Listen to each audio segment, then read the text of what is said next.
As you know by now that I'm here, something a little different. Uh, I feel a moral responsibility to do a writer's workshop, and this results from my studying the subject and finding out that the most celebrated workshop in the country is, of course, the Iowa Writers Workshop, and that it only accepts 2.6% of applicants. And of course, it costs thousands of dollars to attend. Uh, so I got curiouser and curiouser. I said, "All right, let's see what comes out of what they actually accomplish and what comes out of the writers' workshop now." Well, apparently they've got some kind of deal where you can get a Nobel, you can get a Pulitzer Prize if you graduate. Here, I'll find this because they've got so many Pulitzer Prizes. Uh,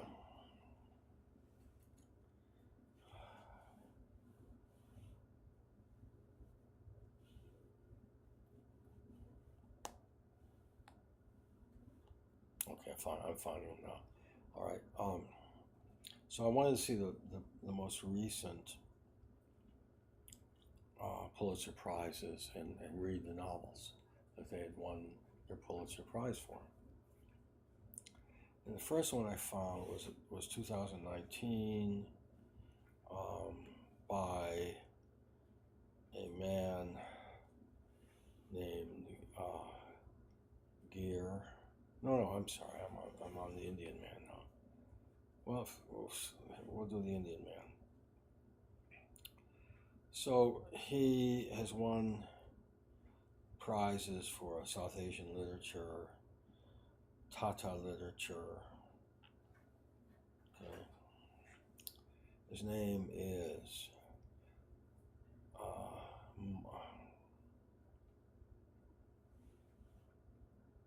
trying to pronounce it. Oh, Madhuri Vijay, Madhuri Vijay, and his book is The Far Field. Now,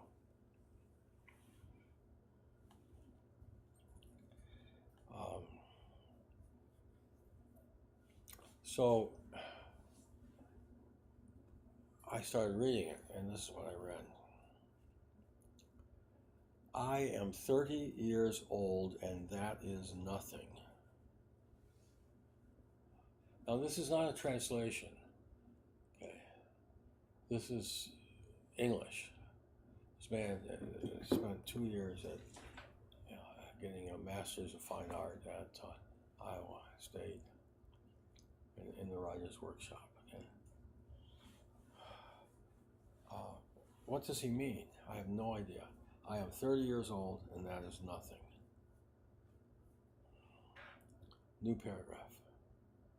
I know what this sounds like, and I hesitate to begin with something so obvious, but let me say it anyway, at the risk of sounding naive, and let it stand alongside this. 6 years ago, a man I knew vanished from his home in the mountains.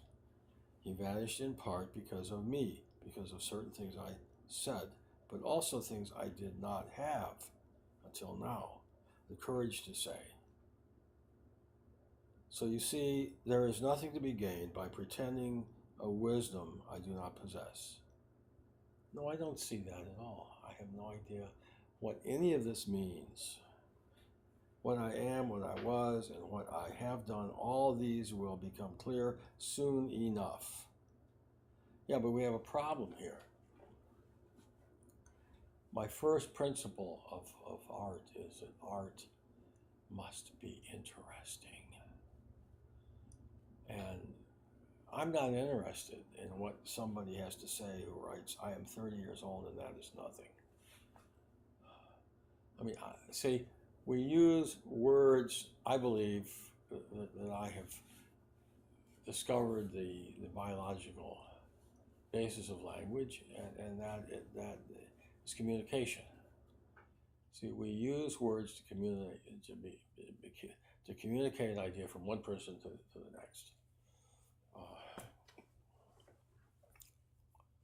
See, this communicates nothing to me. None of this paragraph means anything, and beyond that, it's annoying as hell. Okay.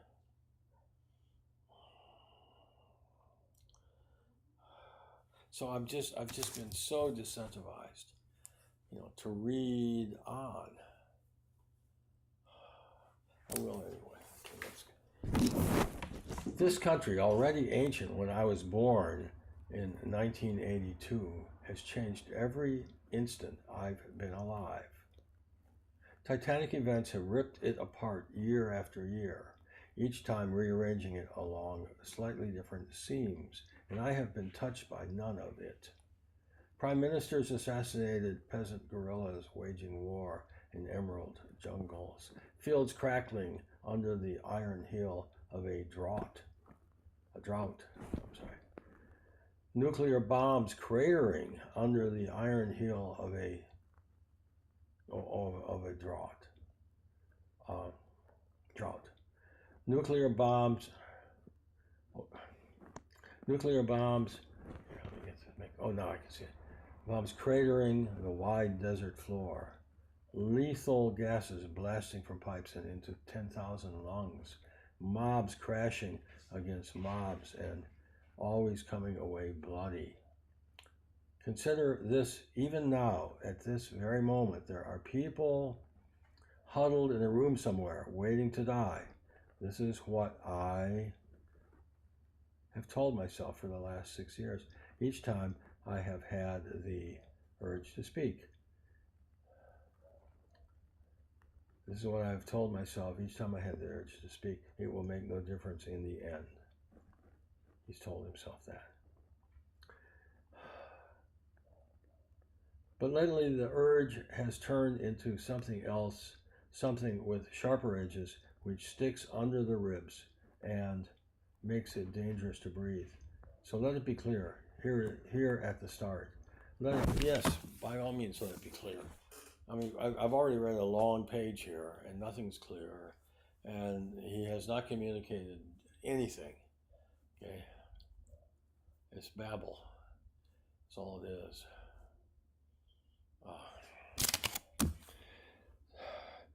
If I do speak, if I do tell what happened 6 years ago, oh shit, that's all I wait a minute. Yeah, I'd have to.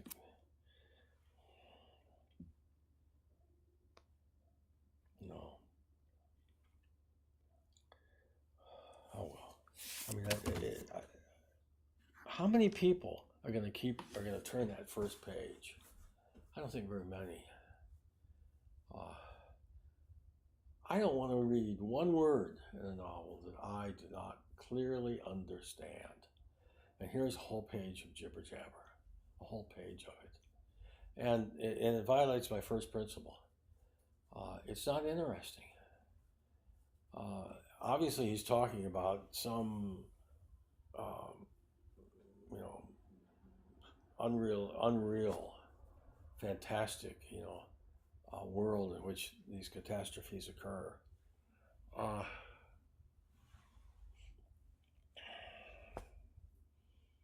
I just have a very strong dislike of this writing. I don't like it at all. I don't want to hear another word of it. Okay. All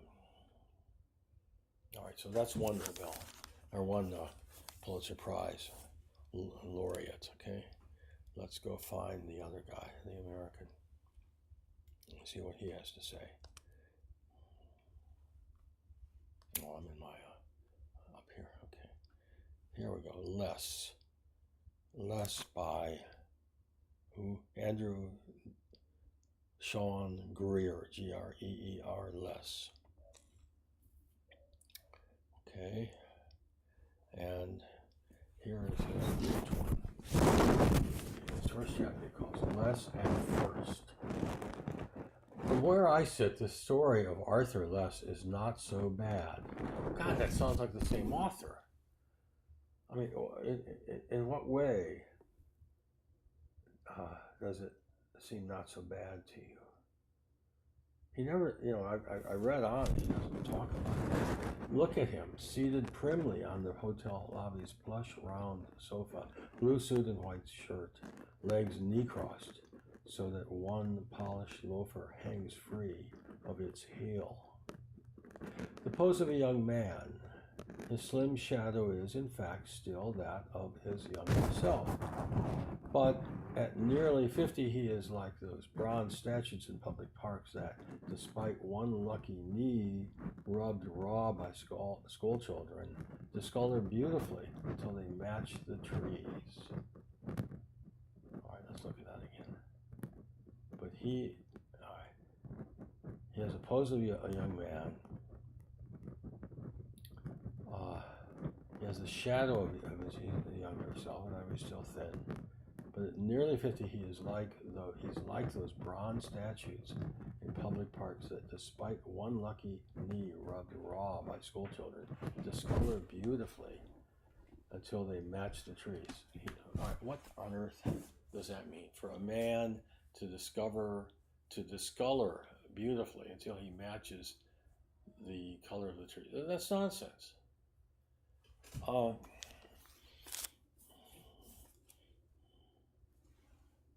This writing has a style.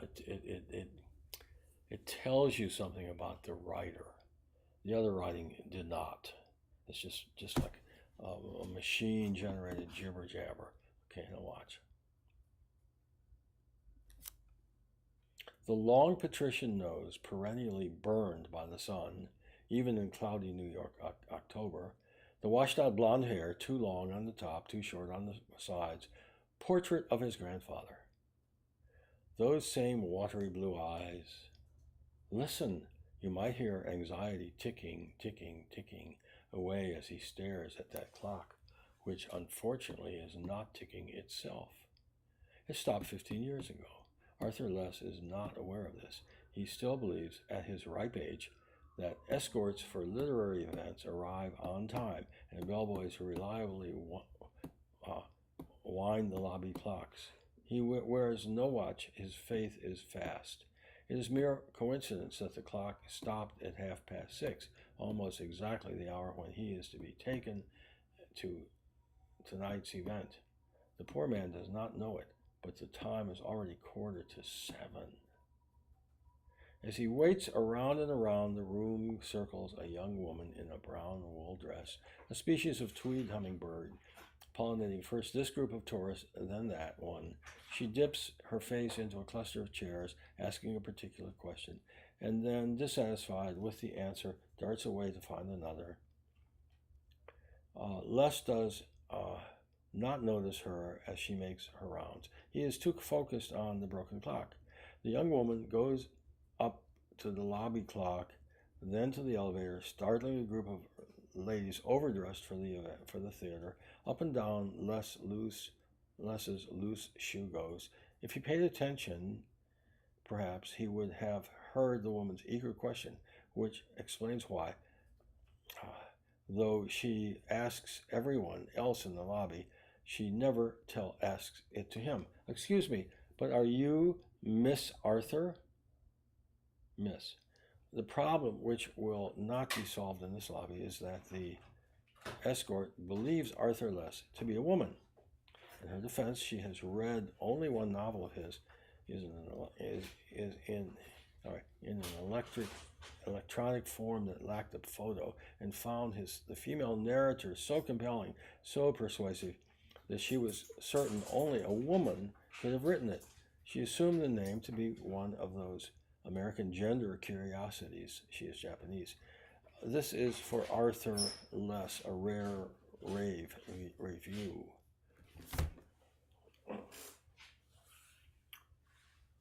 We know a great deal about the author, and we understand what's going on here, and I just don't.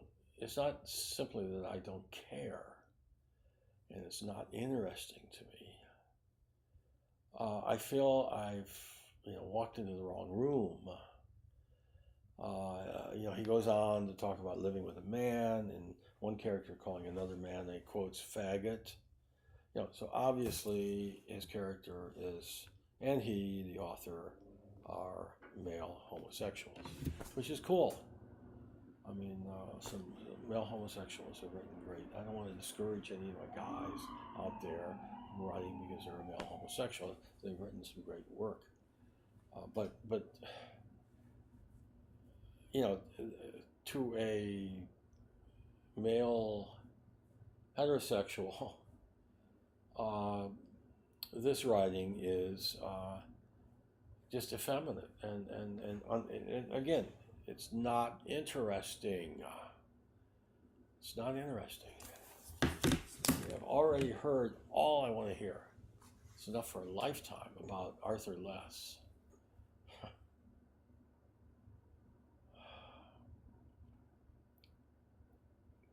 All right, so that's what you get for your 2 years.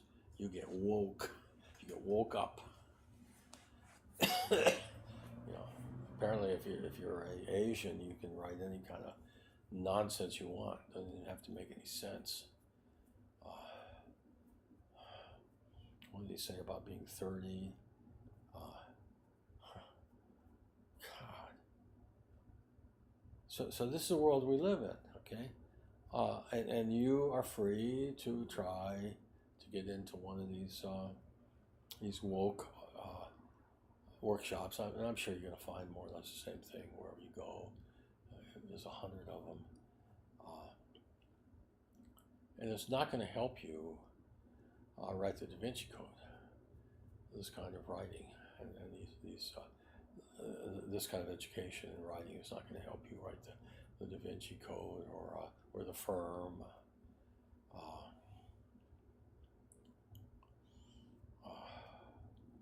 I abominate both the Da Vinci Code and the Firm and the other work of the authors. However, if you want to write the Da Vinci Code, you're going to be vastly better off learning to write from me than from the wokesters, in Iowa or anywhere in the country. It's all the same stuff. It's all cultural Marxism, postmodernism. It's all the same crap. I don't care what you call it. It's just, it's not interesting.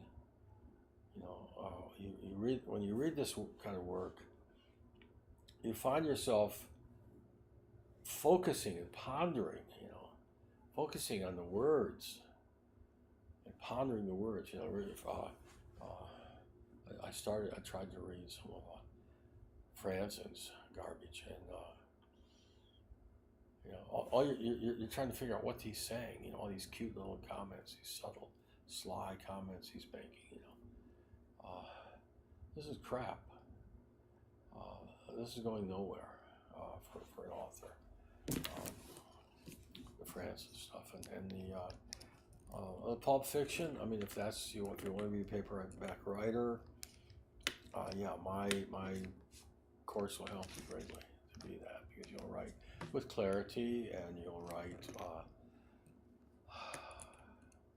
All right, this is my philosophy of prose. Words in prose serve one function: not to show off, as we saw in the 2 Pulitzer Prize-winning novels, not to draw attention to themselves.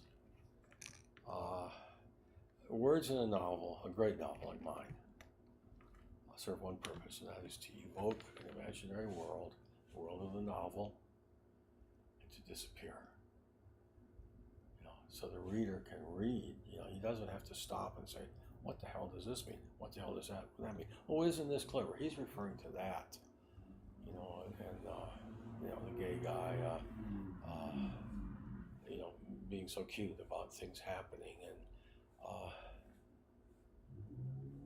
and it's like an exercise. It's like an exposition. This is what I learned at the writer's workshop, and then he all this precious cute stuff, about the Japanese woman confusing him with a woman. Yeah, well, why is he writing? I mean, how many men write in a first-person work in which the narrator is a woman? See, well, I guess men that want to be women, which is cool. I mean, but yeah, it's not going to sell. I mean, my novel, I'm absolutely certain. I bet my life on this that my novel will sell over 100 million books. May take a little time. I don't even believe that really. I think it's gonna. Why? Okay, why will it do this? And Tech agrees with me. He's a tough cookie. All right, it creates a world that people will want to live in more than the world they are living in. Okay, especially men.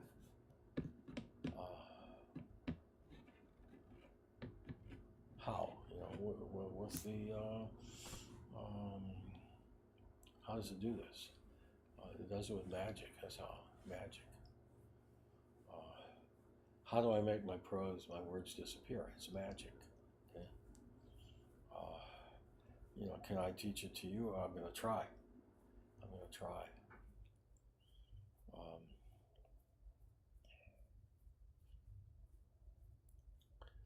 So I'm talking to you about having a writer's workshop because I want your ideas. I want feedback.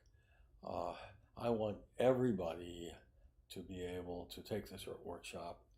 I will have a post box, and you can send your queries to it. You can send your work to it. And I'll look at everything, and I will respond to everything. And I think that I can give you more. See, the old saying, if you can't teach, do. That described all of my professors. I'm sorry, I said it wrong. If you can't do, teach. You can't do, teach. Well, all of my professors were in law school were JDs. Some of them had actually practiced law. And I can think of an exception. Guy, I think he had a fairly good wills and estates practice in New York City. I mean, he wasn't making a fortune or he wouldn't have gone into teaching. But I thought I got the impression he had a substantial practice. The other guys, they were all guys and no women. There was only one woman in the class, class of 69. University of Kentucky College of Law, Lexington. These law professors had nothing to tell us about their career in law. Not a single case did they. Buck Richardson, the old drunk who wrote the treatise on civil practice, he talked about one case endlessly.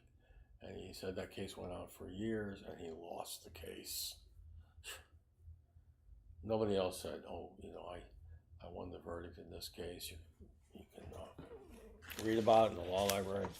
No, because I hadn't. I think the dean may have actually practiced law, but he never said one word about his practice. They added zero value to the casework, to the texts. And we were studying the books. Nothing. They added nothing. One of them would. His name was Ham. He couldn't possibly be around. Poor guy. He would. He did the Socratic method, asking questions, and he'd say, "Mr. Stahl, state the facts in Wade v. Roe or whatever." And I'd have to jump up and by memory or notes, I'd have to summarize the facts, or they say, you know, what is a holding in this Brown versus Board of Topeka.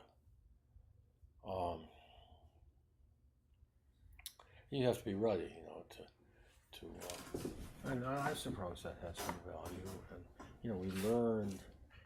I heard this said in law school I read this somewhere that you know the main thing you learn in law school is reading comprehension. Well, you know, and that's the important skill that you need to graduate. You need reading comprehension. Well, all right.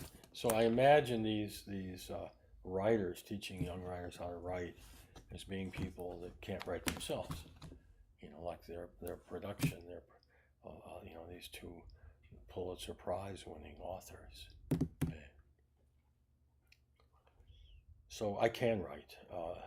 If you listen to Watermelon Thieves, if you listen to me read Rossetti and you don't think that I am a great writer, then don't take this class. Let's go to Rossetti and talk about Rossetti a little bit and read some of it.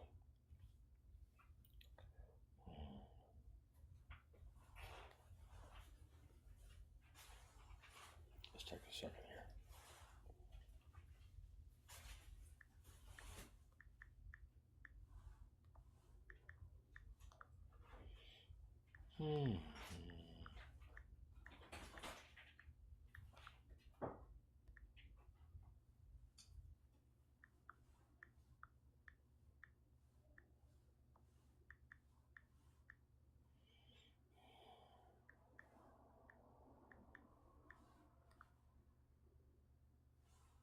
Oh, wonderful.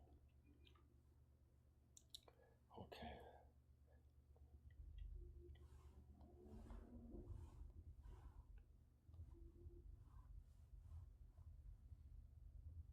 Okay.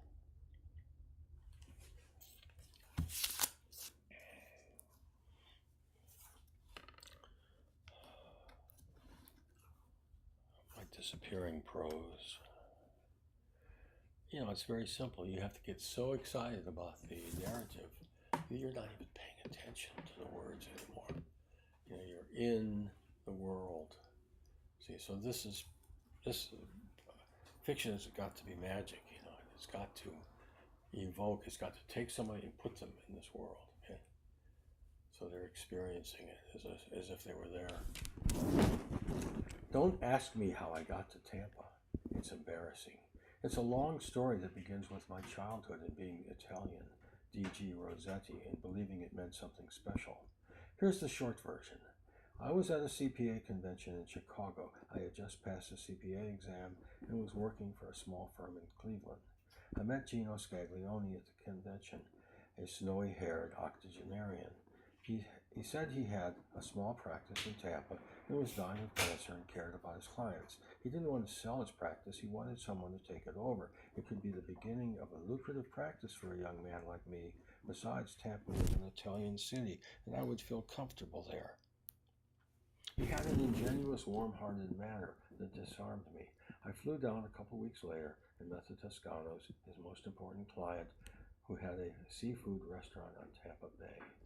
We looked at their computer-generated books. It impressed me that a mom-and-pop business could generate $300,000 in sales.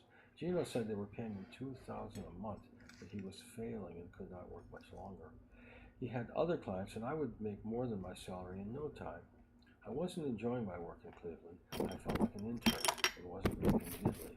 I thought I heard opportunity knocking and flew down a month later. The Toscanos picked me up at the airport and drove me to their restaurant. They were in their 60s, frantic, almost hysterical. The IRS was there, poring over their records. The restaurant was a vast, sprawling affair on a causeway. It was packed. It had to do $100,000 a month. I had been had. The Toscanos introduced me to the IRS agent in charge of the audit. He asked for a meeting in my office. That would be Scaglione's. That night, after the restaurant closed, Louis and Polly and I sat at the table drinking cafe con leche. They went on for an hour about opening 30 years before and never being audited. They thanked Gino for this. He had been doing their books and tax records. Now I would be doing them. No thanks. They thought I was going to talk to the auditors and they were going to go away, all because they, the Toscanos, were patriots. They loved America and had always been very scrupulous about paying their taxes. I said I would find out what the IRS wanted to do. I asked who they had working the cash register. It was a cash-only restaurant. Grandmother was working the cash register. In my hotel that night, I thought about flying back to Cleveland. I knew a couple of firms that might give me a job. I had gotten good grades at Ohio State, worked some part-time accounting jobs, and won a modest scholarship. I graduated without debt, and this impressed the old-timers who were used to seeing graduates owing $100,000. I even managed to save a little, but I was too proud to go back to Cleveland. I was supposed to meet Gino in his office the next morning. But why? I thought I knew what his practice consisted of and wasn't interested. Better to start with a clean slate, no sleepless nights. I decided not to see him again. The next morning I sat in a cafe in Ybor City looking for a room in the classifieds. The cafe was full of old men speaking Spanish and Italian. A large cream-colored table in a nearby corner was reserved for the editor of the Ybor City newspaper, La Caseta. A plaque on the wall showed him as a white-haired man in a white suit and indicated that he had been dead for years. The sound of Italian made me think of my childhood in Cleveland and my comical great-uncles, the Italian POWs, two brothers, patriots, who ran for the British lines when they saw Rommel's panzers coming to rescue them, kicking up a cloud of sand. Viva Italia, viva il Duce, without us. Take us to New York, per favore. I imagined them running with their hands raised. I thought of the Toscano's audit first in 30 years, and my mind wandered to my work in Cleveland. The IRS finally catching up with abusive tax shelters, clients at rest. I would refer the IRS agent to the cemetery. Then a wizened little Sicilian grandfather was talking Italian to me. You are from Italy, he said. I knew from your walk. I told him La Storia Mia, abbreviated. He introduced me all around and drove me to his sister's, who had an apartment on the bay. This became my new home, a garage apartment. The sisters, Mrs. Cacciatore, lived in the ramshackle two-story frame next door with her boarders. Beautiful vista of the bay the next morning, woken by rosy-fingered dawn, birds making a terrible racket in my window. I made myself a cup of coffee and looked out over the glowing waters. Now all I needed was a means of keeping body and soul together. I decided not to hurry, not again. I thought I'd look around a little. I spent the day in Ybor City, loafing and buying things for my apartment. Bought a sangria pitcher and spent hours in a giant cigar factory that had been converted into an antique mall and bought some early 20th century orange crate art to put on the walls. It was the first week of January, luxurious, cool, sunny weather. I finished up around 5, my meandering, shadows of evening falling. Sat on the terrace of the restaurant, smoked a cigar, which I only did on special occasions. I felt great, 1,000 pounds lighter. I realized that I had used Scaglione as an excuse to quit my job. I never took him seriously and wasn't surprised by what happened. Beyond that, I wanted to leave accounting. I had tried it and didn't like it. Too much of it was a variation of the Toscano theme. At the other end of the spectrum was Enron, hiding behind Arthur Andersen, then taking the giant accounting firm down with it. Perhaps I could get a job as a controller for a small company and move from there into management. A small band marched by, its brass flashing, followed by a train of revelers dressed in the brown khaki uniforms of Teddy Roosevelt's Rough Riders, 1898. I am a history buff of sorts who always pauses to read historical markers. 7th Avenue had become a poor man's Basin Street. I imagined it full of bands and marching soldiers returning from the Spanish-American War, the crowds cheering the water a few blocks away. In those days, people would stand on the roofs of cigar factories watching for the ivory clipper ships to sell into Port Tampa laden with tobacco from Havana. I was lost in this reverie when I realized that a man was talking to me. He was asking me if I would watch his attache case a minute. That's what he called it. He looked like the man boy in the old Philip Morris cigarette commercial who cries, call for Philip Morris. I said sure and began reading La Gazzetta, read the entire section about locals getting married and belles attending local balls. A half hour passed and the man did not return. I took the steel attache case and looked for him inside, walked through a cigar store, checked the wine bar, asked a couple waiters. No one had seen him. I thought I would leave it, identified someone who looked like the manager but didn't like his looks, and returned to my table. Black outside. I drank another cup of coffee, tarried an hour, and left, taking a cab to my apartment. The next morning I put a notice in the Lost and Found, stayed in my apartment a couple days, reading and hoping to get a call. I felt for the guy, knew how he must be feeling. I had done the same thing myself. I hoped he'd have the sense to check the Lost and Found. No calls. I bought an answering machine to free myself from the phone. The next day passed without calls or messages. I began taking long walks and exploring the neighborhood. Mrs. Cacciatore's was just west of Bayshore, a 3 or 4 mile crescent with a continuous sidewalk, which according to Guinness was the world's longest continuous sidewalk. On evenings and weekends it came alive with people jogging or roller skating or pushing perambulators. I lived in the Grand Bayshore Mansions, or in the neighborhood that stretches for blocks behind them, Palmacia, home of Tampa society. In my walks I discovered a trove of architectural curiosities, epitomes of the 19th and early 20th century. Oddly, one of the most curious was right next door to Mrs. Cacciatore's, a freshly painted Georgian colonial, austere and white. I found something a little sinister in the ostentation of its massive 3-story marble columns set off by well-manicured grounds. It was hard to imagine an owner so wealthy he could invest a princely sum in this feature with no hope of recouping it when he sold the house. On the 5th day after obtaining the attaché case, I was sitting in the chair behind my apartment, watching the sunset on the bay, night's gorgeous mansions, when the strange little man appeared beside me, startling me. He gave me a small white envelope, turned on his heels, and vanished, swallowed up by the shadows as if by another dimension. Inside the envelope was an invitation embossed in gold to a party the following night given by an MPLR.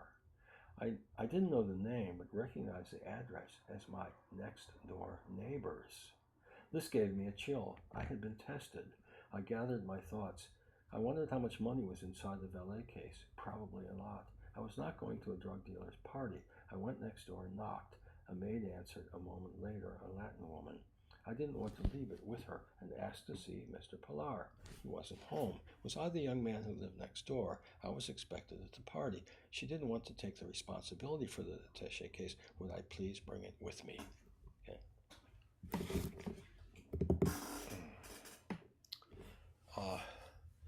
Does this stand alone?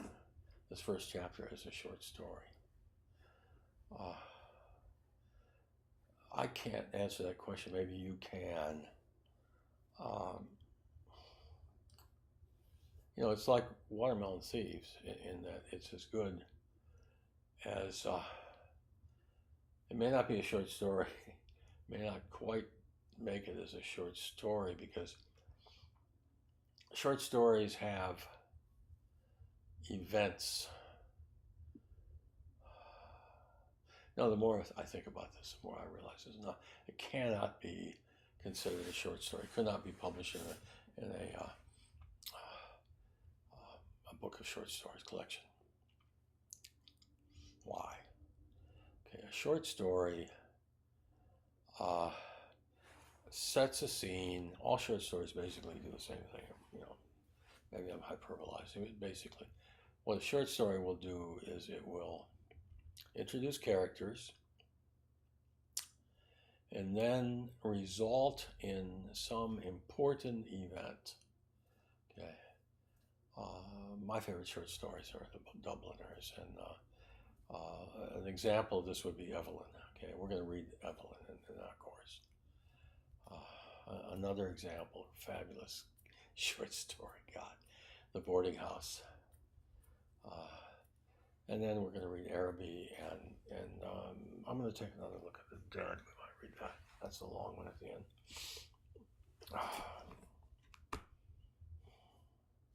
Okay, how is this writing different than the two Pulitzer Prize novels, winning novels? Well, the language in their novels is the most important feature.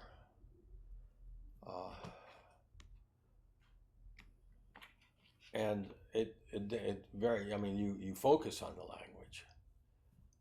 You focus on Greer's style, which, to me strikes me as very effeminate, but, so what? Other people, will love it probably, okay? But my writing doesn't have a style. I mean, it doesn't draw attention to itself in any way, because you get into the story, you lose yourself in the story, you're swept along. Okay, why are you swept along? Because you want to know what happened. See, I mean, look at what it does. It sort of it opens these doors. What's on the other side of the door? The first door it opens is what's going to meet this young man. What is he going to encounter when he gets to Tampa? Okay, and we find out, that the offer was too good to be true, and wasn't true. Okay.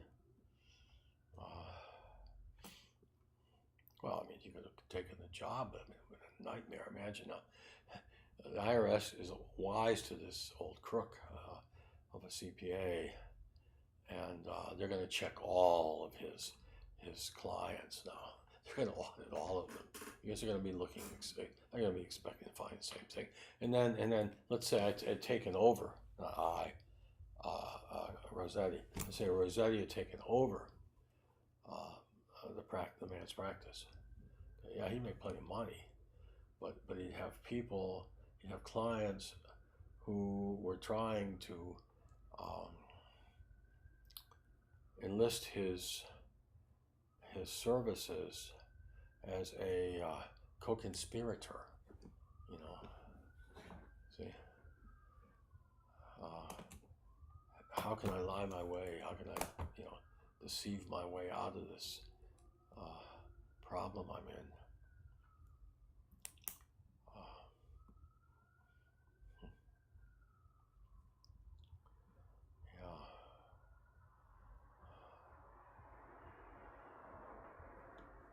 The great Thomas Mann said that the novel must delight, enliven, and entertain. All right, well, that's what my novel does. It's good or better than any novel in history. It creates a world for you, to escape into, which you will probably enjoy that world more than the world that you live in, and it's a real world.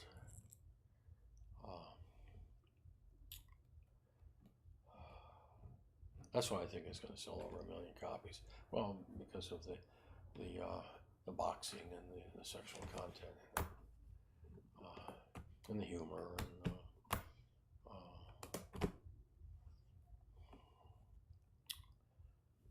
right. So what I want you to do is decide if you want to learn to write like the two Pulitzer laureates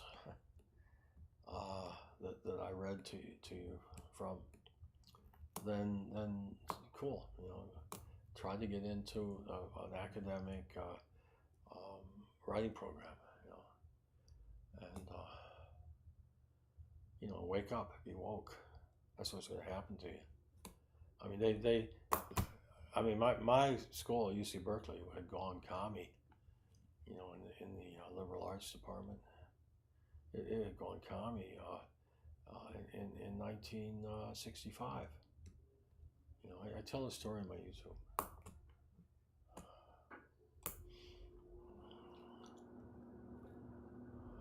All right, so I've got the practical problem of, oh hell, we may never do this, but you got a great lecture here, free lecture. So if we don't, but if we do it, tech has got to figure out, uh, just how much money we need to administer this thing. And I'm thinking that I should be able to live within, like $50 a month. That's $600 a year, and these programs given by people who can't write. They start like at 1,200 and they go 2,600, and yeah, so that's very cheap, and that should cover my staffing and administrative expenses. If it doesn't, I'll pay it out of my own pocket.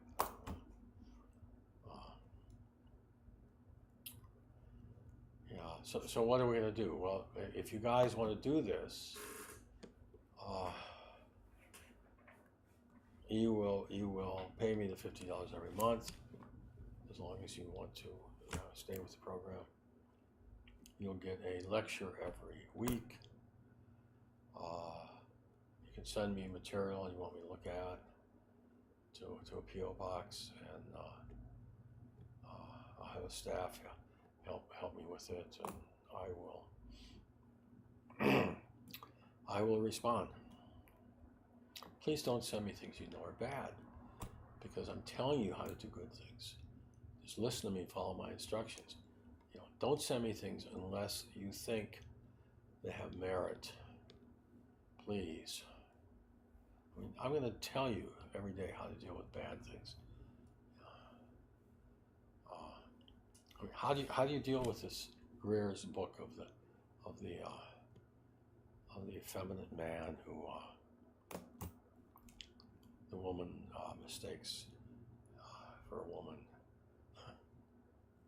How do you deal with that? Well,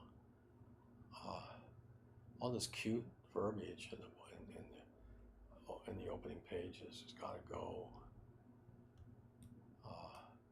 And all the showing off of how clever and cute I can be, that's got to go. Just tell the story. And so is a critic, and he's attending a literary convention of some kind, and he's sitting in the lobby, and don't start talking about how the clock stopped ticking 15 years ago. I don't care about that. That's not interesting. Or that somebody called somebody else a faggot. I don't. God. Well, I mean, that's good if you're writing for a certain audience who want to hear that. Fine.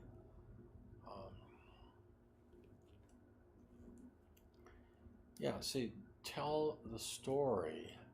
Introduce the characters and tell the story. And it has to be based on what we call a plot. Not somebody sitting in a room describing the couch he's sitting in and how he's poised and he's letting his sandal fall off his one foot, and that's not interesting. And this other guy, that was just insane crap. I want to know. Don't say, if you keep reading long enough, you may find out what I'm talking about here. And how being 30 is nothing, what I meant by that. If you read long enough, you might get out of town.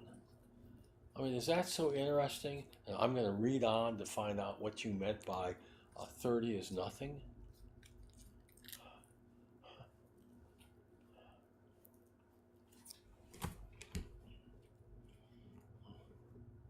If you hadn't heard this stuff, you wouldn't think stuff this bad could exist. This is sick. That's our society. That's our culture. These books get prestigious prizes. Oh, I was talking about my first chapter. It's not a short story because it doesn't have closure. Short stories all have closure. They don't make you want to know what's going to happen in the next chapter, and that's what my entire first chapter leads up to this. You know, uh, is he really going to blow off these people next door? And this is a big book, and I got a suspicion that something's going to happen. You know, vis-a-vis the people, the Pilars. See, and that's what you're thinking. You know, at the end of the first chapter. I think it's as good as any first chapter of any novel in history. I think so. You know, if you don't agree with me, then you've probably come to the wrong place. You know? But I see it. That's how I see it. You know, because it's got the plot of a short story, and it's you know, it's got this the doors opening. You know, the first door opens, and we find out what he's going to do in Tampa. Okay. Then the second door opens. When he gets there, we find out he's going to stay. He's going to stay in Tampa. He's going to stay there. When I said the first door, it opens on what is going to happen vis-a-vis the job. Okay. See. Now the next door opens on the question. He doesn't have a job. What's he going to do? You know, what's going to become of him? And then he is pulled into this vortex by the Pilars, and you have to think about what you read.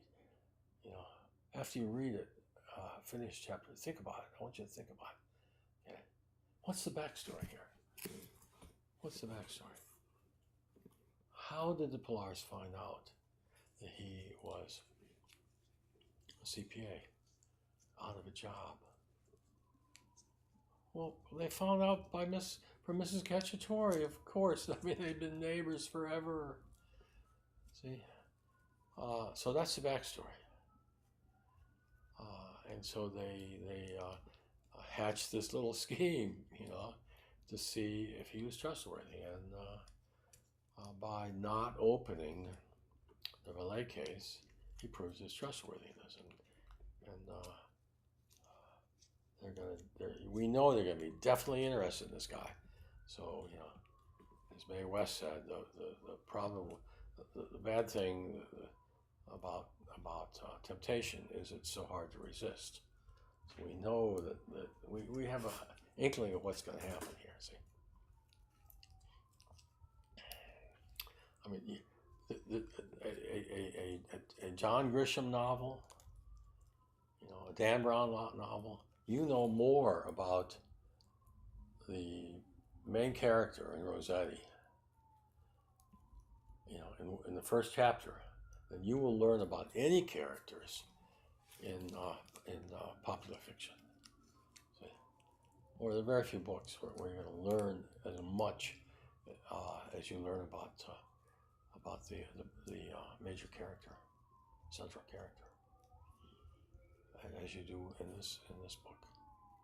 That's why I think it's really an extraordinary book.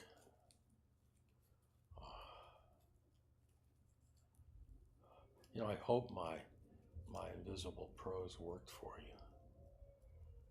You know, and you stopped hearing my words, and you started living. You know, the world I had created, the events I had created.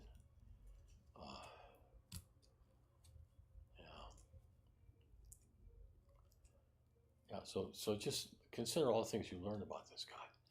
You know, he's an aesthete, and you know he's a humanist. You know, he's just really a nice guy. he's very empathetic, with his fellow man.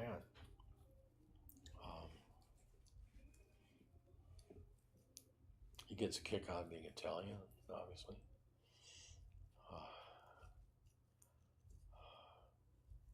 Yeah, so you already know this guy better than you know some of your neighbors. See, even though they've been around for 10 years, you already know so much about this man, not everything.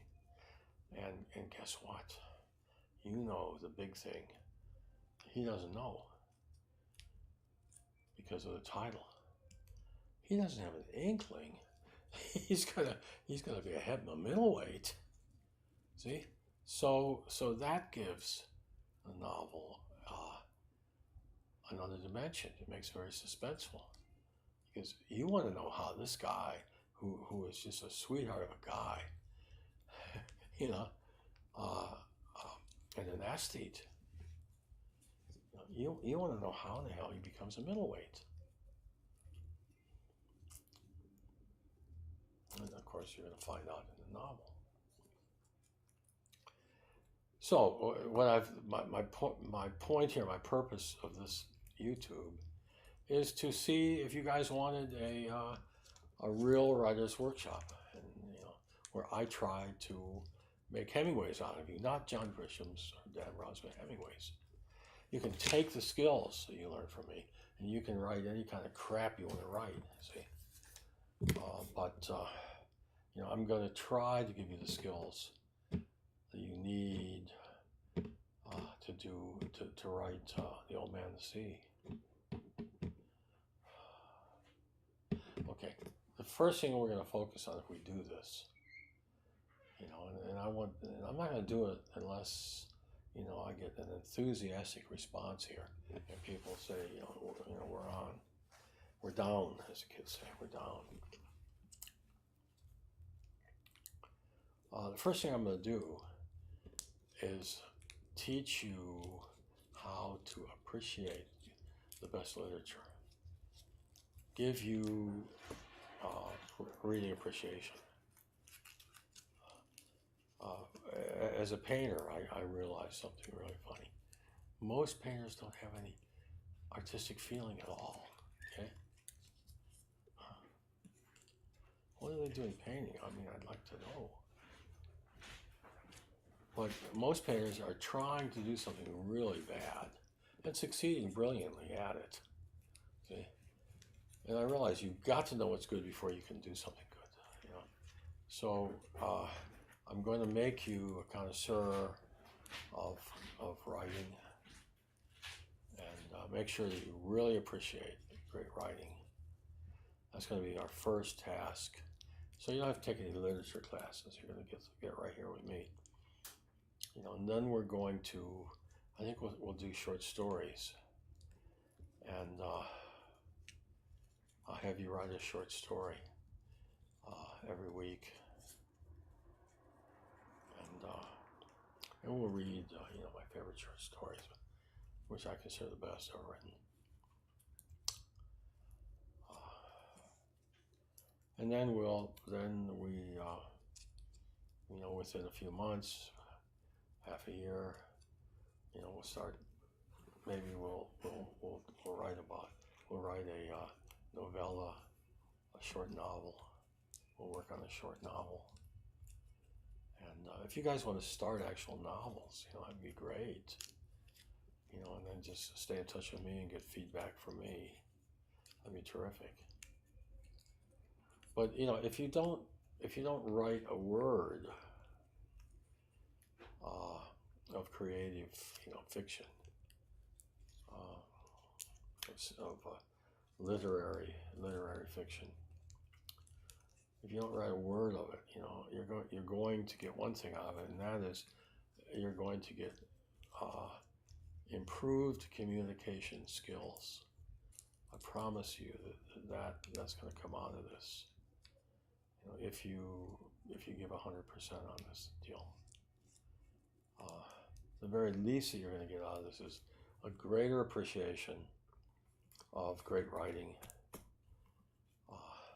you know, this could give you something to do for the rest of your life. You know, reading it could get you more interested in reading.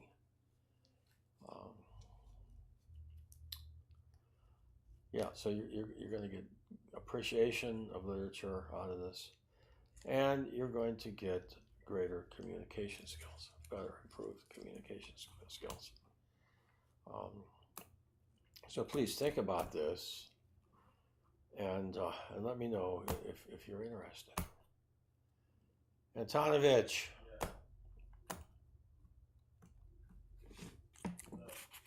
Good.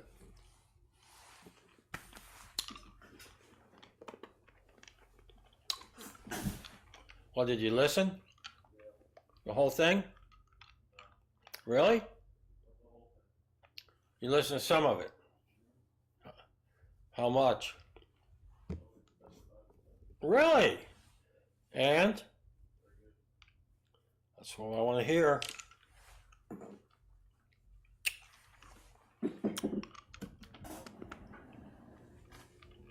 Hey, look what we did, man.